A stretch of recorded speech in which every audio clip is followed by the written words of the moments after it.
Life si rahisi. Ukiwa kwa hii life, lazima number one uamini Mungu sana na udhamini Mungu. Mudhamini na umpende na moyo wako wote na akili zako zote,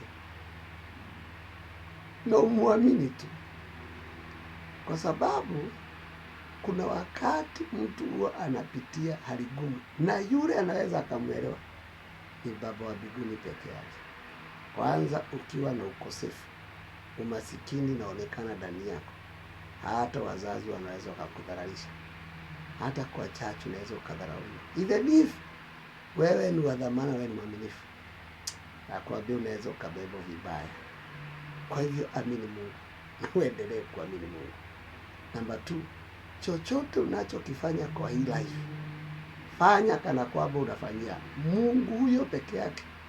Ukiwa kwa familia yenu, ukiwa na ndugu zako, ukisaidia ndugu yako, ukisaidia dada yako, ama usaidia hata mzazi wako, fanya kana kwamba ni Baba wa mbinguni unafanyia, kwa sababu unaweza ukasaidia ndugu yako, hata mzazi wako, na bado akakuonyesha madhara na akakudharaulisha.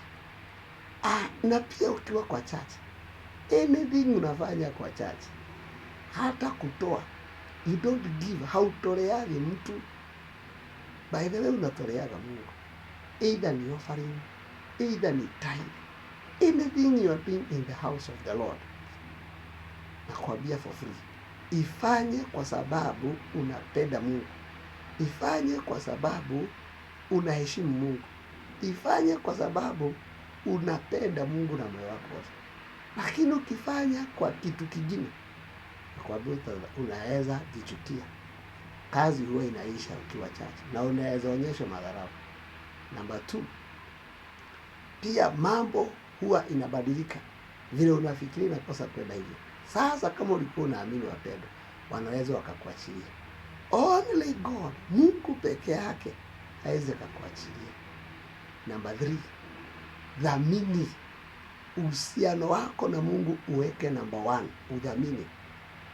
Number 2, hakikisha hauna ubaya na mtu yote, kuanzia jirani yako.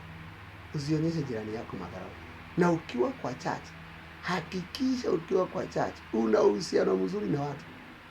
Na usipende kuonekana sana, lakini uwe na uhusiano mzuri na watu wote ukiwa hata kwa church. Na number 4 ya mwisho na mzuri, hakikisha